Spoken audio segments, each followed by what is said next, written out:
Jeezy Hey, baby. What's what's up? going on? How are you, Man, this dude? is a bad ankle. I'm doing pretty well. I'm doing pretty well. You're good, Just man. trying to. There we go.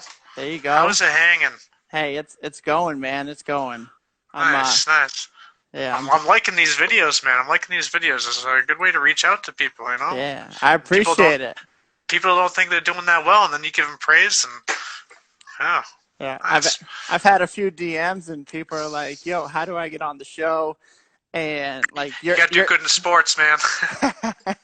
that's what some kids are saying. They're like, "You're talking to the best kids in Arizona at this sport or whatever." And I'm like I personally know those kids at least, and Yeah, so it's just funny seeing how it's kind of spreading out with different people that I do and different people that start joining the podcast and stuff. So it's fun. well, I did see your last one about the kid you coached against in baseball. Yeah, And yeah, it's crazy how you meet people and then you're like, wow, they they blossomed, they flourished. So yeah, yeah, for sure. It's that's great. especially at such a young age, man. Like a couple kids are they were 10, 11, 12 years old, and then now they're playing D1 ball, and it's like it's just Yeah, crazy, you know. that is crazy. So Man, I can imagine. I see Jay Sly joined. Jay hey, Sly's in the building. Boone. Yeah, he texted uh, me. He texted me earlier saying, "Hey, just making sure it's 8 o'clock. I want to join." So I was like, "All right." yes, sir. So, Yes, all sir. right, man. Well, we'll get started, and we'll have a good conversation, man. Nice. I'm So, looking forward to it. for sure. So my name's Tyler Milbert. I'm here with Greg Steele, aka G Mac, and this is Inside the Mind of an Athlete. All right, Greg. So bring me back to like your childhood growing up and just you falling in love with the game of basketball. It kind of started out little slow. I mean, I didn't really start getting like really into basketball until I hit high school. Really, I was on some teams in middle school, but I didn't really fall in love with the game until like yeah, maybe like halfway through my high school career. I mean, but then after that, after high school, I just was just grinding. I was trying to reach my prime.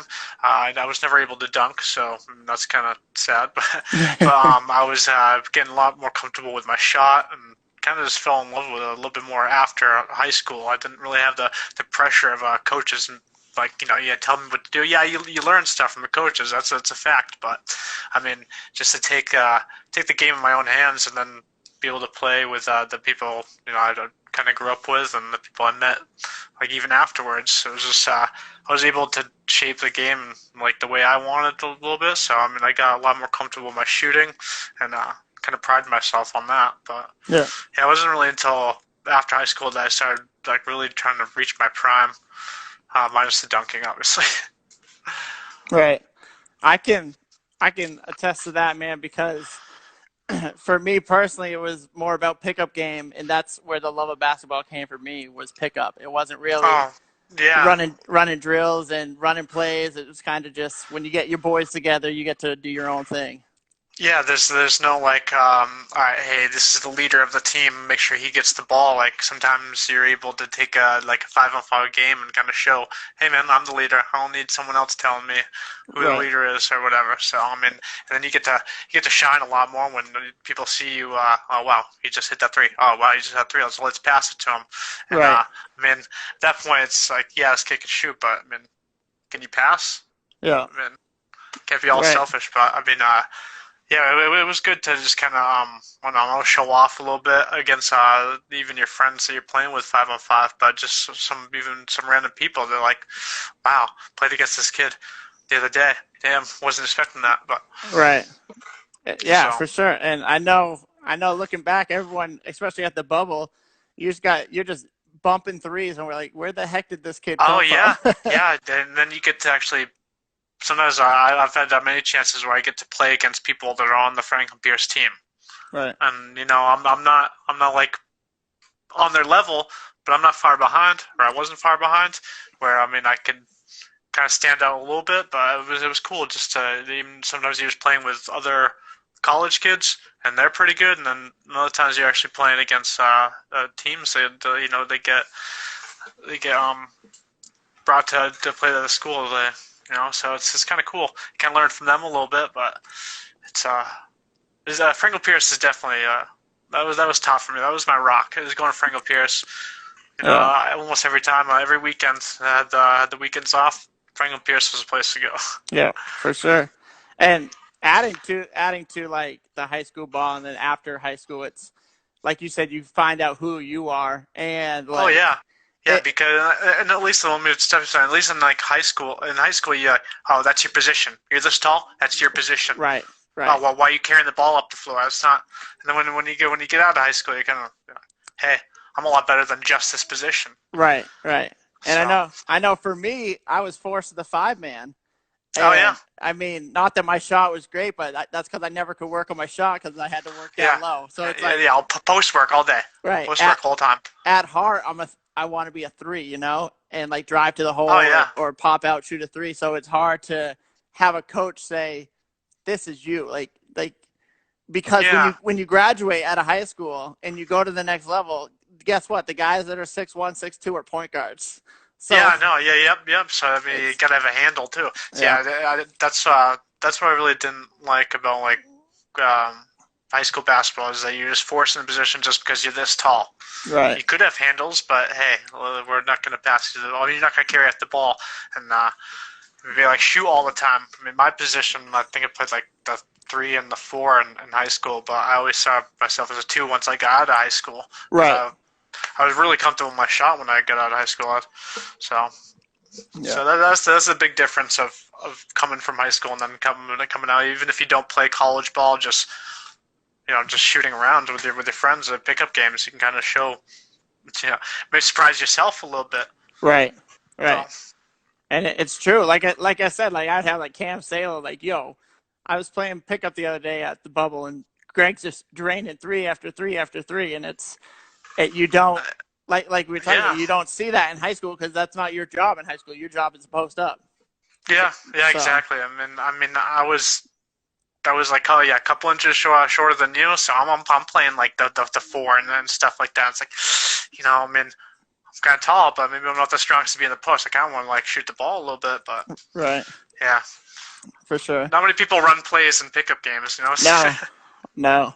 Um. uh, So yeah, I mean, like whether it's a bubble or downtown, it was always fun to get uh oh man, a now pickup anywhere.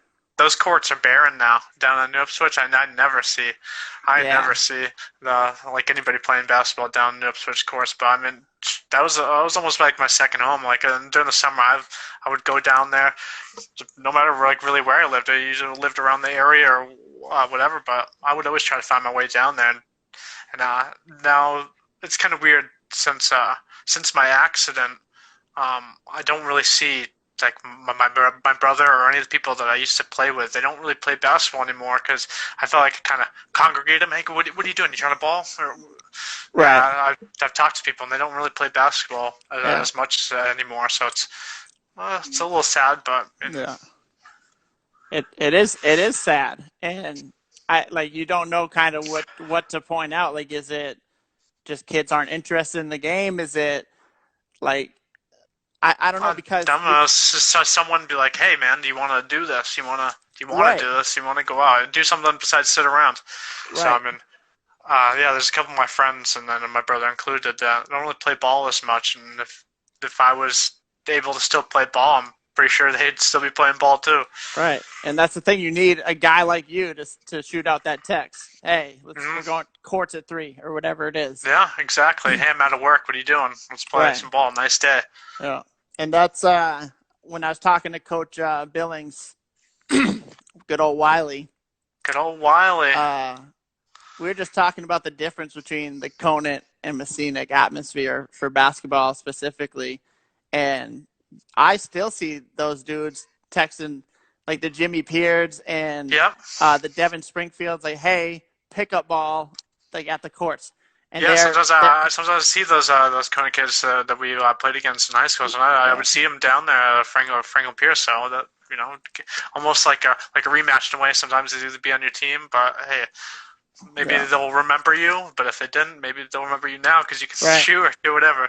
yeah, So yeah, yeah. The difference is crazy between just the two towns, just the love of the game, and I don't know what it is and where it comes from, whether it feeds up from the middle school over there or what, but Yeah, dude, I mean, we had I feel like we had a very athletic school ourselves, but just a lot of people didn't really put the time in and just didn't really care to their degree, at least to the degree of Conant. yeah, But yeah. Oh no, um, it was like basketball was Conan's thing. It was right. like, where are they picking these kids up from other towns or what? Why are they good every year? For But sure. yeah, um, Seriously. yeah, it definitely felt like we were always undersized, him and Mascenic, part of it. But I don't know, what are you gonna do? Yeah. Oh, for sure. Like Wiley said, hey, they go to the bathroom the same way we do. So there's Yeah, nothing else special to them but their heart, and their love for the game. So yeah. I mean, yeah. What was like our senior year? We had like 5 or 6 people quit. yeah. Oh I yeah, don't know what dude. it was. I don't know. It's hard to say, and it's just crazy looking back on it and being like, just Yeah, thinking of the guys we had. Like, you got Jay Sly. We had Abraham, who was a year younger than us. we had his brother Like, Sam too. Though that was yes, trying to join the team at the same time. yep, Sam And Miguel, and then we had the young studs like Cam Salo, Mikey Martell, Damon, Kyle Halumbo. Like, yeah, we had talent, and we had like a lot of athletic kids. And I think basketball just wasn't everyone's number one, where a different yeah. sport was. So That's true. Yeah, and yeah, like I said, it wasn't really until I was out of high school that the basketball was more. It wasn't just like a hobby. It was just like part of my life. It wasn't just a sport. This was kind of what I do. Outside of work, this is how I spend my time. So I definitely cherished it a lot more because a lot of people don't even know what to do. It's a nice day. Oh, what do we do? What do we do? right, Basketball was my go-to. yeah. So, um, yeah, And you were always the guy that would help us out with like tournaments downtown or even just pick up games. And yeah, like if there was a game downtown, you either go through you or you're there. yeah, yeah, yeah. So it's Oh, yeah, that's something special, and that's something that you brought to our community. And I think everyone looking back will always thank you for that. Even the younger groups, like you said, your brother, yeah, big old Zeb. I know, like my brother, A Deuce, Scotty, Ian, like yeah, all those yeah, younger guys. definitely. And I'm not gonna pretend like I was anything in high school because I really wasn't. It was only until out of high school that Right, I was actually comfortable with carrying the ball up, shooting like whenever I wanted. right. So, but yeah, definitely being there with those tournaments, it was kind of cool to be my brother, and then he's got like your brother, and like all those kids are like all graduated together. They were all still playing, so Yeah. it was definitely great to get people together. But yeah, I'm not gonna pretend like I was anything good in high school. Like, dude, none of us were honestly. Like, after high school, I stayed at the school, and I did the scoreboard for the games, and Yeah, I'd shoot around before the games, and I would just practice like tossing myself lobs, and before you know it, I'm like 360 hand dunking, and yeah, I'm shooting lights out, and then Wiley comes up, where the heck was this last year? It's like I was a 5. You didn't let me do this stuff. Like I didn't yeah, get to yeah. practice all this stuff, and so it's crazy. Just like the kids that love basketball, you got to get a group of them together. Otherwise, it won't be as fun as just pick up game and having fun with the boys. Exactly, For sure. But exactly. all right, man. So uh, 3 years ago, we'll hop into that, man. Terrible night of your life. Yeah, Terrible night for your family, close friends, and just such a scary moment. And I know it hit home for all of us. And we're obviously, I'll speak for everyone, we're 100% glad it worked out the way it did, and you're still here oh, with and I us. think I think everybody, I think you especially, but I think everybody that came out and supported. Yeah. Um, right now, I got a and I had a donation set up to go to Spalding because that's where I ended up after a couple weeks of being Right. in the hospital. I went down to Spalding rehab for a couple months, but right now I got a little donation set up until my birthday, the 22nd. But Yeah. um, besides me doing that, like you guys stepped up and then did like 10 times, 20 times, 100 times what I'm doing, just doing a little 2 week donation to them. But Right. yeah, I didn't think, because I didn't really talk to many of the people once you graduated, and didn't really stay in contact with a lot of people that were there donating. We're just there, Yeah. that's huge, and I appreciate like everything that you did. I mean, if you found out you had this like Marty set up, I'm pretty sure you did Marty's twice, right? And then you did this the 3-on-3 tournament right after. I Right. mean, Right. and It was you're just one person, man. well.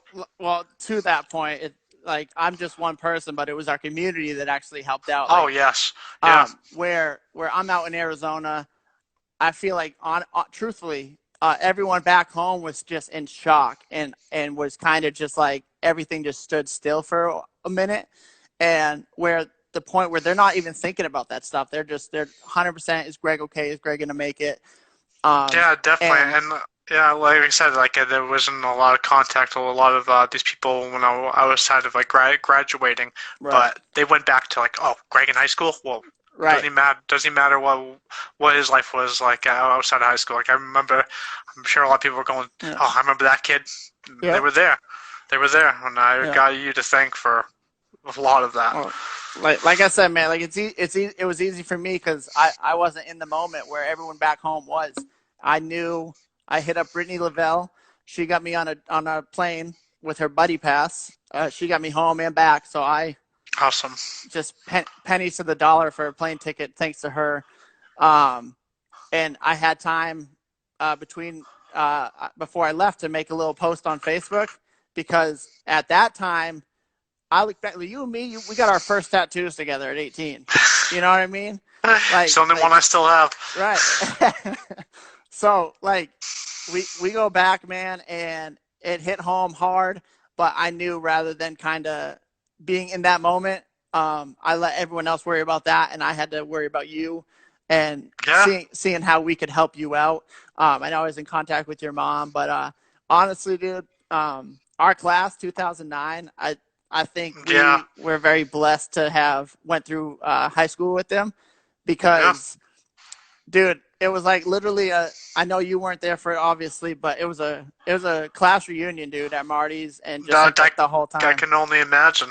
It was a very strong showing, and like I said, that's to you, and like you said, like yeah, everyone when it happens to Greg Steele, we look at Greg Steele in high school Yeah, because obviously after high school everyone goes their different ways, but it's those memories that made us like yeah, come back, yeah. and everyone was heavy hearted, and just we came together as a community and a little class of '09, but it even went beyond our class, so it Yeah, was I good time. remember. I remember it was my getting close to my birthday. I think it was the 21st, and I'm in the hospital, and I heard about this fundraiser that was happening for my birthday, and I'm like kind of half out of it, still hooked up to machines. Like, oh, I want to go. I want to like see everybody.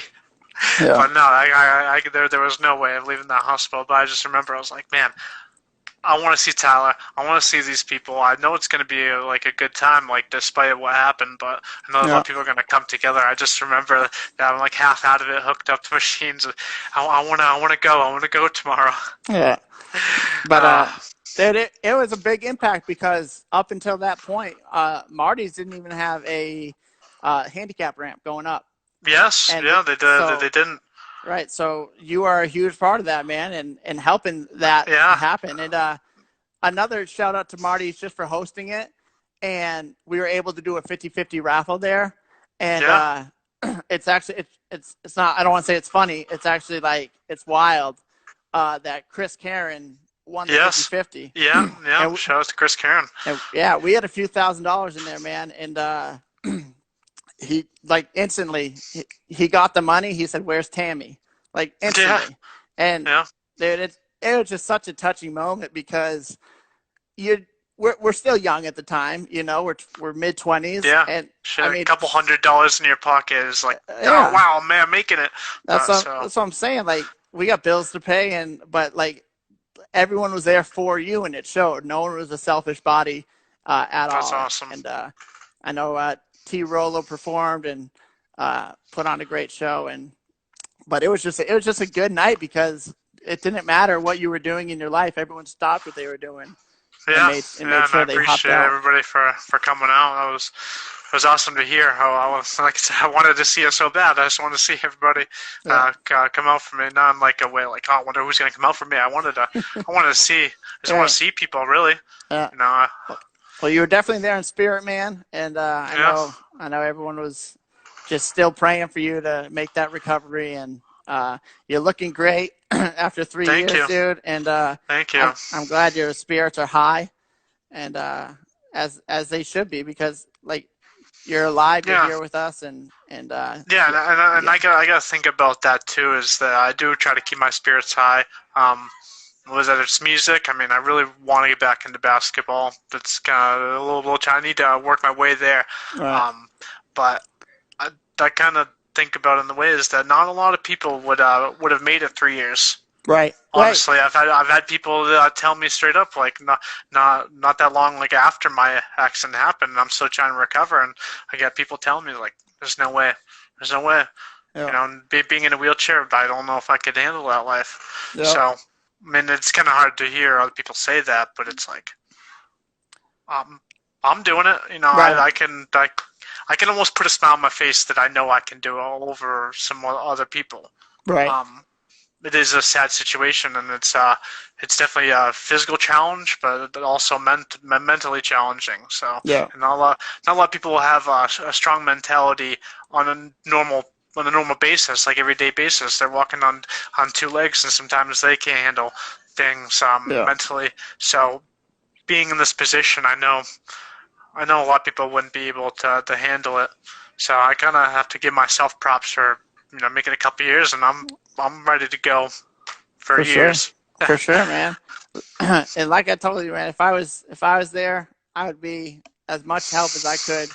I know Oh, I know, everyone I has know. their own lives, everyone has jobs, families, and so on. And I hope there's still some people reaching out to you just to keep in Oh touch yeah, and make there sure you're is. doing good. And And then that was like one of the first things that I understood when I was towards the end of my stay at Spalding was, hey, these people got lives, they've got jobs. I can't be like, where are these people? Where are these people? And the people yeah, got their own lives, and I completely understand that. It was one of the first things I understood is that yeah, I'm going through this, but other people got their lives, and then I do still have people reach out to me. Um, yeah, not obviously not as much when it first happened, but right, I mean I still got people here, yeah, so it is nice. yeah, good, love that. We'll go back to the Facebook post that I'll say went viral. So I did my job. All I did was put it out there, and I asked people to please share it, and yeah, I believe it got like 260 shares. I know people Yeah, from Midwest were sharing it, and like my sister's reaching out. She's like, "Hey, do you know this person?" I'm like, "No." She's like, "Well, she lives in like Kentucky or something like that," and I'm like it spread, and yeah, that same day, we got a response from T Mac's manager, love it. and so I started talking to them and seeing what we could do, and just to bring it back up for you, man, I'll show it one more time, and for the viewers that haven't seen it, this was for from T Mac, Tracy McGrady to Greg Steele, aka G Mac. It's T Mac. I hear they call you G Mac. Heard about the devastating news, but the good thing about it, you're still here, buddy. I need you to fight. You're a warrior. Continue to believe and come out of this stronger than ever, man. Fight for those that are around you every day, your loved ones, your mom, your dad, your friends, all your family, man. They're pulling for you. I'm pulling for you. I appreciate you, buddy, for being a fan. And what motivates me is to go out and entertain guys like you. Now I need you to fight. Be that motivator for your family and show your strength. Thank you, man. I appreciate you. Take care. Greg, what's All up? right, great. Love it. So I have that video saved. yeah, It's on my phone. I know it, man, and so that was crazy. And again, thanks to everyone that shared that video. Because obviously I am not going to reach out to anyone to that degree by myself. So definitely a huge thanks to all those people that shared it. And I know right when I landed in Boston, I drove straight up to Dartmouth and saw you, and you were awake. You couldn't really speak. Yeah, no voice. Yeah, but intubated. But you still had that personality, and when I was talking to Poon, he's like, dude, he's like still Greg, which is great. Yeah, he's still there. So I know I showed you that video right away. Just what kind of like were your thoughts thinking like the T-Mac just reached out to you? Oh man, I wanted to say thank you. I'm pretty sure I melted it in the video you sent back to him. Yeah. I'm trying to say like thank you, and it was pretty overwhelming because I'm obviously going through all these thoughts in the hospital in general, and then that's huge. I almost feel like it's almost impossible to get in touch with someone like that, like an athlete, to just say anything. Yeah. Yeah, I definitely have that video saved, and I've been wanting to like, oh man, imagine if I could meet T-Mac in person. Yeah. But then I'm like, I'm still not like recovered like full enough. I kind of want to like look like, hey man, this kid came from nothing, and now look at him. Yeah. I still have a little bit of work to do. It is a slow process to recover, but I was like reach out to him like, yo, let me try to shoot a 3-pointer from some court. I don't know. Let's hang out for like half an hour. I don't know. Yeah. But just a lot of emotions at that point. But man, I almost want to reach in that video and shake his hand because he sent that video and then donated a matching $5,000. Yeah. Towards the GoFundMe because I was working at Jordan's Furniture at the time, and they had done a 5,000. So T-Mac like matched that. Yeah. Yeah, that was awesome. I watched that video a couple times a year. Yeah. I have it saved, that's for sure. And he's right. You know, you gotta keep pulling for your family, keep pulling for your friends. Most importantly, myself, because in the accident I had done like some really good damage to my head, but I'm thankful I didn't suffer any brain damage. Like you said, I was still Greg. So Greg didn't have the voice, but I mean, I was still there, and I'm thankful for that because it could have gone a lot worse. Any kind of even small amount of brain injury could have changed who I am. So yeah, so I was thankful for that for sure. I mean, T-Mac, that's my guy. That's my guy. Yeah, man, it was crazy. Again, shout out to everyone that helped share that. Without them, it's not possible. So, but Matt Fogg just joined. So I see that. We'll speak on this. This is a T-Mac jersey, G-Mac jersey for the 3-on-3 tournament. I see that. Everyone rocked the number 22. And then we got the hashtag pray for Greg up top, and that's all Maddie's doing. He ended up throwing me a jersey. That's awesome. I wasn't able to play due to my back surgeries and stuff, but no doubt. Just to be able to run it and kind of manage it was great and phenomenal. And we had a heck of a turnout, man. I know we had. I want to say there was kids from all over. What's that? There were kids from all over. I swear, like people from Jaffrey, Peterborough, or something. Like kids I've never even like heard of. Yeah. You know, like a lot of people turned out. Right over at Milford, yeah. It was crazy, dude. And I just said, hey, like, what better way to represent Greg than having a 3-on-3 tournament, you know? Yeah, and definitely. It was supposed to be downtown, but then the schedule. The weather said it was probably going to rain, and I don't remember if it did rain or not, but we ended up booking Mascenic, which I'm grateful for. And dude, it was just great because like Kay Ryan showed up right away early, making sure everything was running smoothly. That's awesome. It was actually Wiley saved my butt because I'm all excited. I'm like too excited to where I didn't make brackets. Yeah. So Wiley comes up. He's like, "Hey, you got any like brackets or anything?" I'm like, oh shoot, like I don't have any of that. I was just gonna wing it. So Wiley ended up like going to the office and printing out a nice bracket sheet. We gave every team a number, and just remember your number. And dude, it was a good 6 hour, 8 hour day, just Yeah. not nonstop basketball. We ran little events throughout the day, like a 3-point contest. You had to pay to get in, and then like the champion, I think it got like 50% of the earnings or whatever. But it was just a great way to honor you, and I think that's why everyone hopped out because Yeah, I appreciate that. That is the best way. yeah, it was phenomenal, dude. And then when Matt brought these jerseys up, it was like, that's what's up. It's official now. And then your brother ended up showing up, Chris, and obviously he's still shook, and he's like, I'm not playing. He just showed up in sandals, and like midway through, he's like, dude, I gotta go play. Like, this is for Greg. And so he's out there balling in flip flops, and so it was just.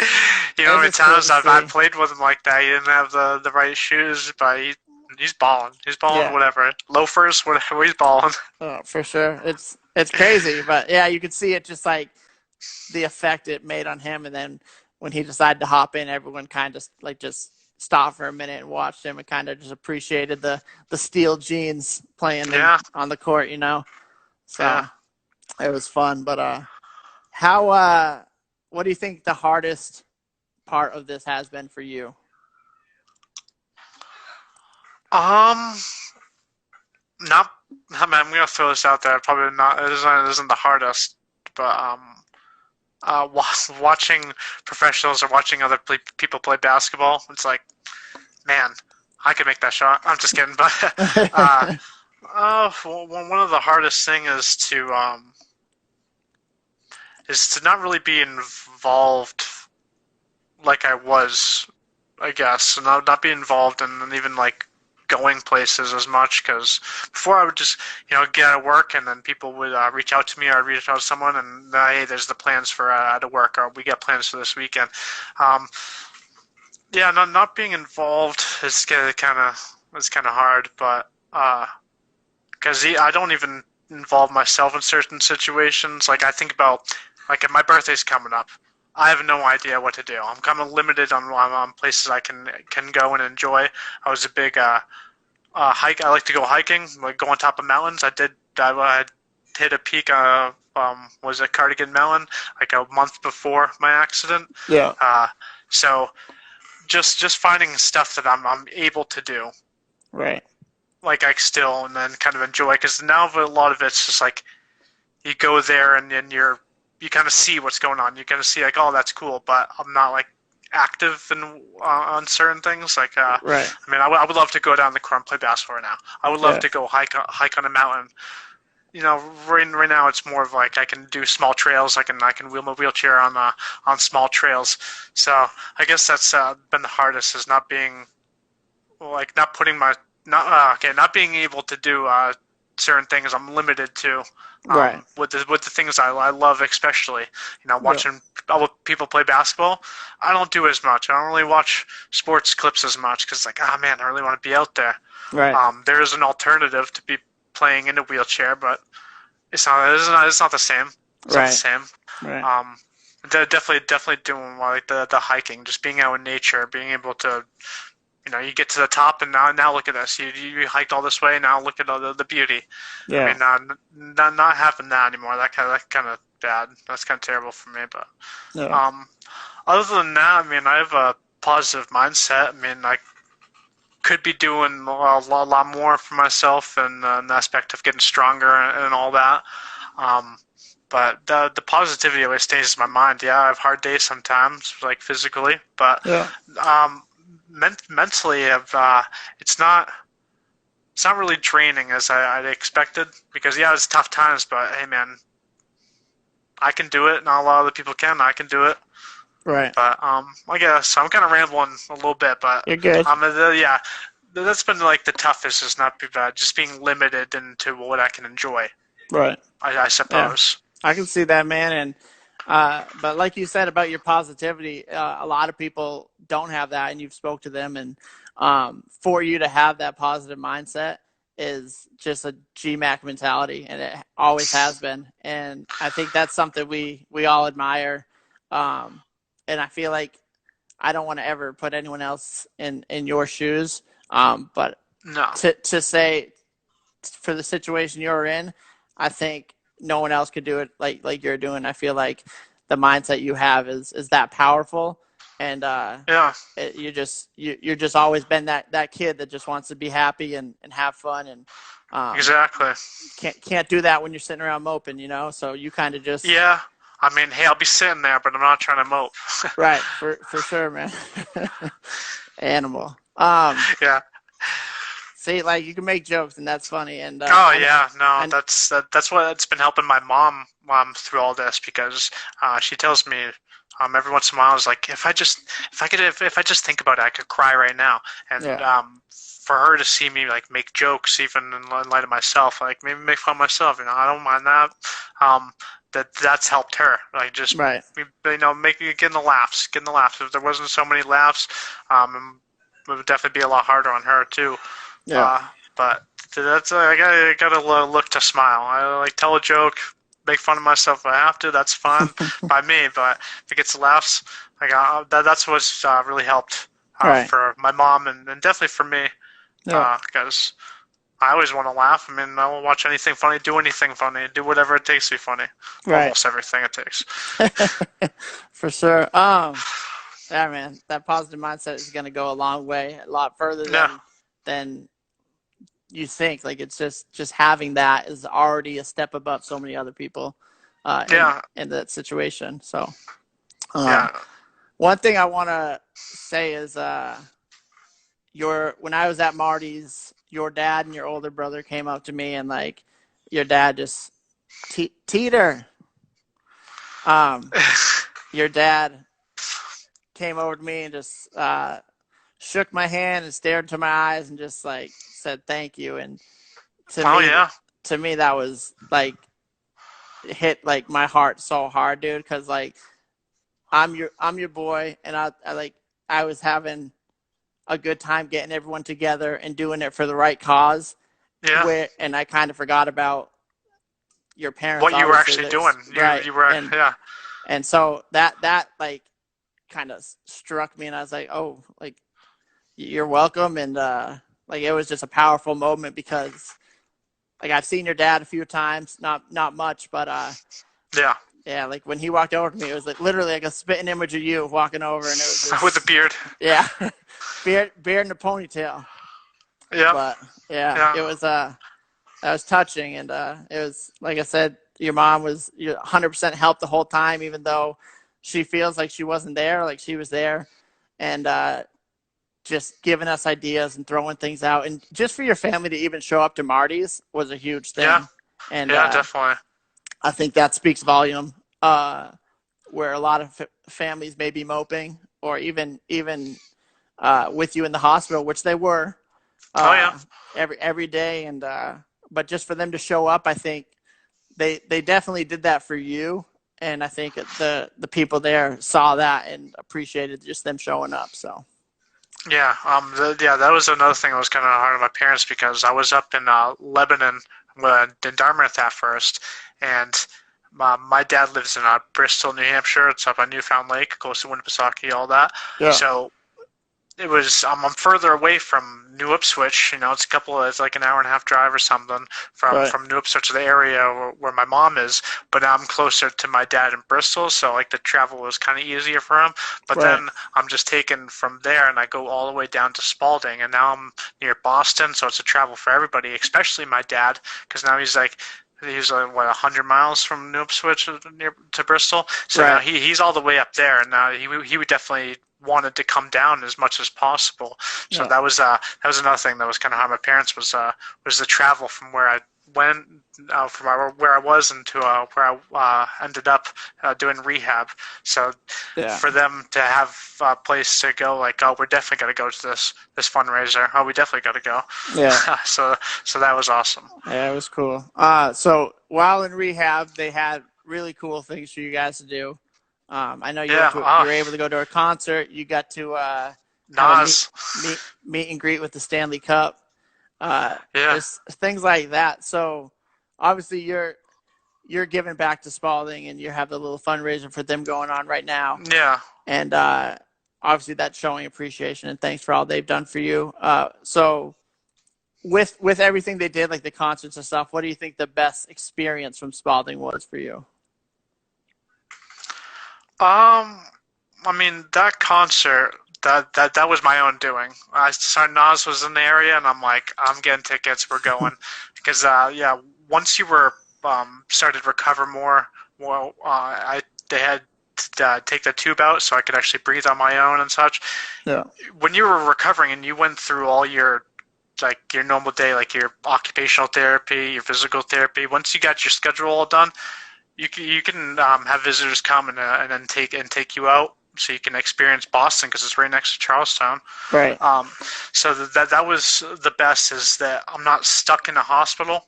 Yeah, they had all these activities that were part of the hospital you do in the hospital, but just being able to have visitors come and then take me out while I'm in recovery, because I think I was there for like 2.5 months down in Charlestown for Spalding Rehab.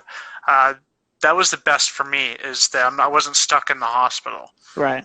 They were allowed to have visitors come. They take me out and just be back before 10 o'clock p.m., which I broke a couple times. But hey, you had an excuse. A little slow. Yeah, no, that was the best thing for my mind. Really, was to be able. You're not just stuck in a hospital setting the whole time you're in Dartmouth, and then you come down, and it was only like 2 weeks before I had the tube taken out and I could breathe. Now I can go outside at least. That was awesome. But yeah, just being able to leave the hospital atmosphere for a couple hours was great opportunity. Yeah, they had all these things. Just like they brought the Stanley Cup to Spalding. Like that was cool. I was able to go to my first Bruins game when I was there. Yeah, just being able to have the free time to even go to that concert because Nas is my favorite rapper, so I had to do that. But yeah, that was on my own. That was something that I bought tickets to. But just being able to leave the hospital for a couple hours, just having a little bit of freedom back, really. Right. Because, you have to stay here. You're recovering. You can't leave the hospital. That would have been pretty tough on my mentality, just being like stuck in the hospital for, what was it, June 9th to, the end of August. End of August. That's how long I was in the hospital between Dartmouth and rehab down in Spalding. So just having that freedom to hey, leave. You can leave. If you have a visitor, you can leave and then come back. Just be here before 10. So that was the best thing that the Spalding had for me. Besides all their activities, that I went kayaking on the Boston Harbor. Yeah. And did some like windsurfing type of thing on the Boston Harbor. So that was pretty cool. Doing like the hand cycling with the bike, or just ride a bike with your hands. Right. Look it up. I mean, it sounds weird. No, I've seen it, man. I've seen it. It's cool. Yeah. But yeah, just having the freedom to leave the hospital was the biggest for me. Yeah. Yeah, and that's huge. Like you said, if they were all sticklers and made you stay in the hospital 24/7, your mentality could be a lot different today than it was. For sure. Than it is. So. Yeah, like 2.5 months, like all said and done, in between the hospital and recovery. Yeah. So yeah, if I was just stuck in the hospital that whole time, you can kind of go outside and like wheel down like to the pier that they have like on the Boston Harbor. Yeah. I mean, if it was just that, it would have been, it's cool, let's get some fresh air. But being able to go in the city, do whatever you want, in a sense. Because, it was summertime.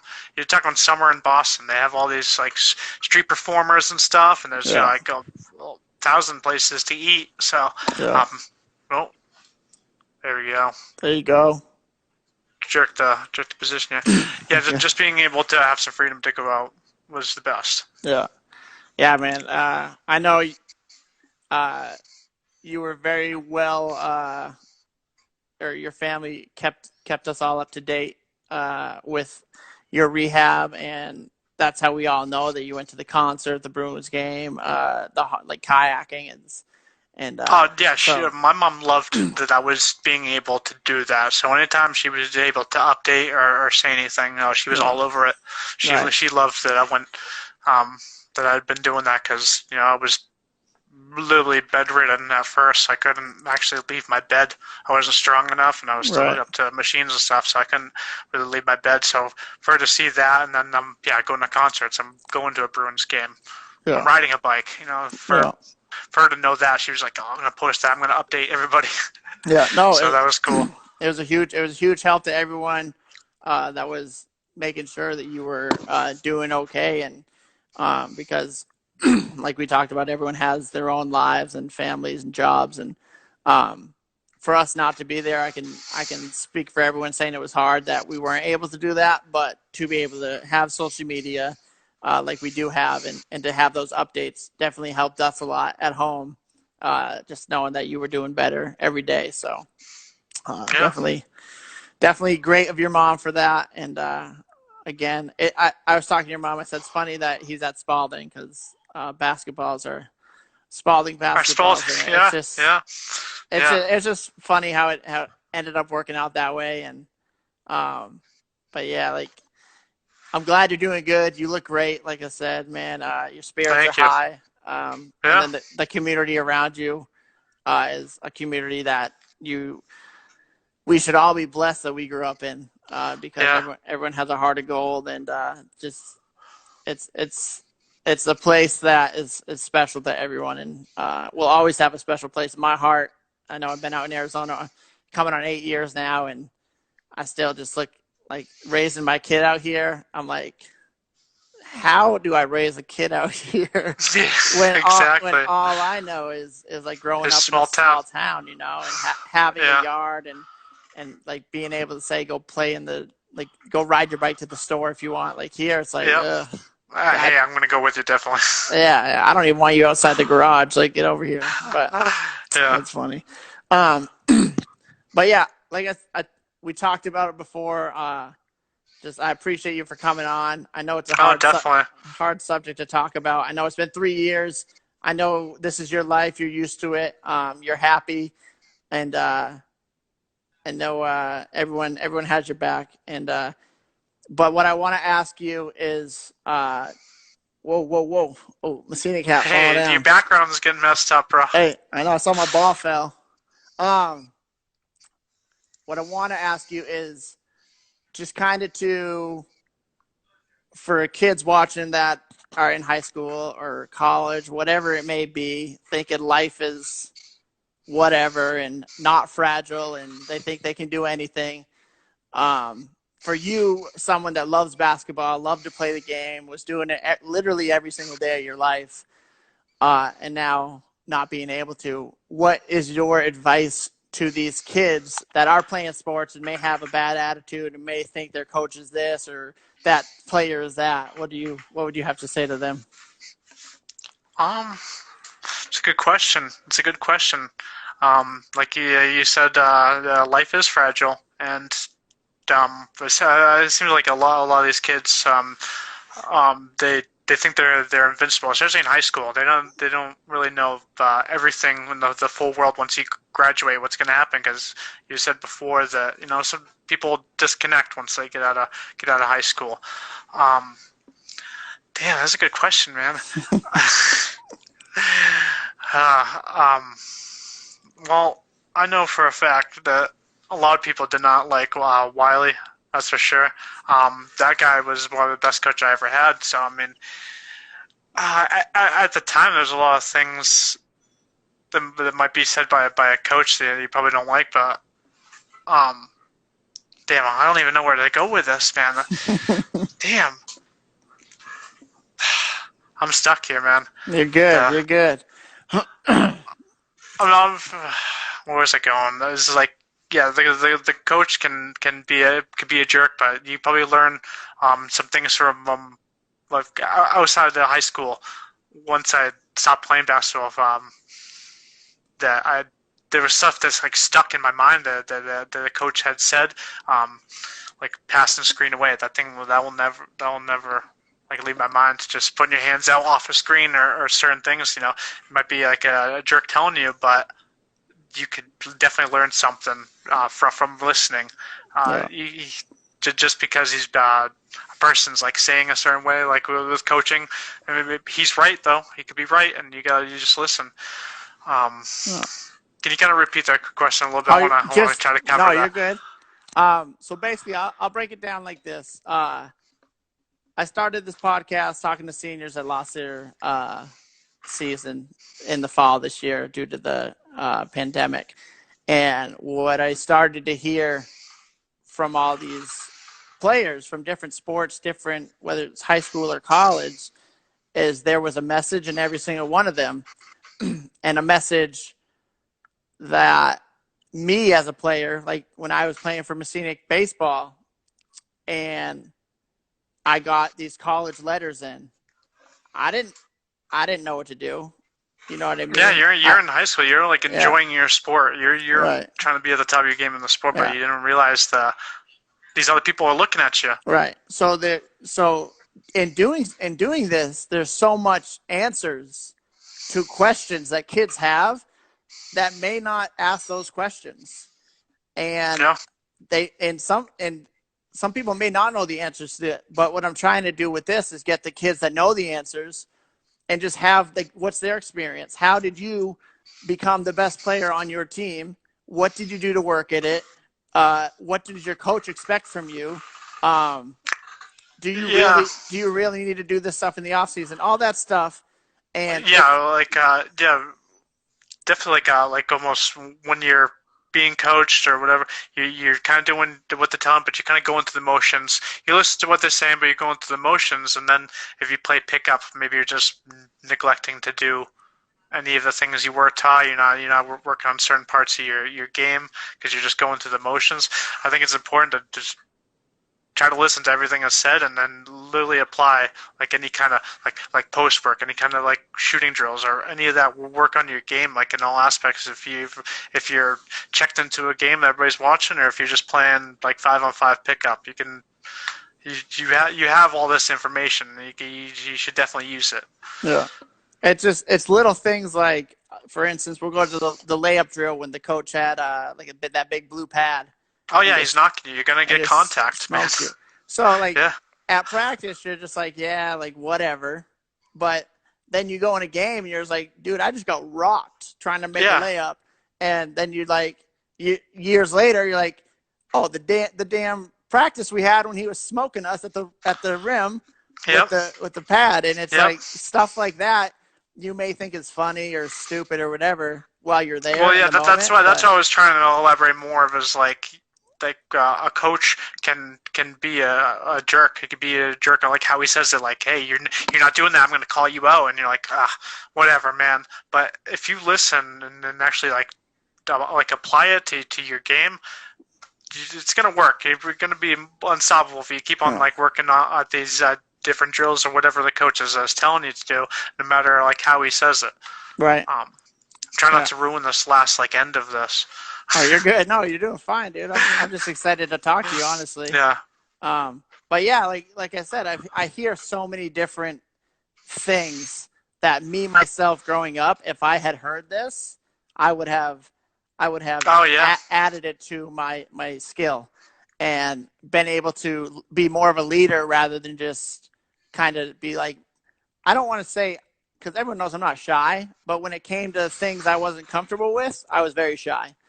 Yeah. So I'm hearing so much messages when I talk to all these different kids. You're my 20th episode, and I'm happy that you're my 20th episode because that's my favorite number, and so I'm happy to have you on my 20th.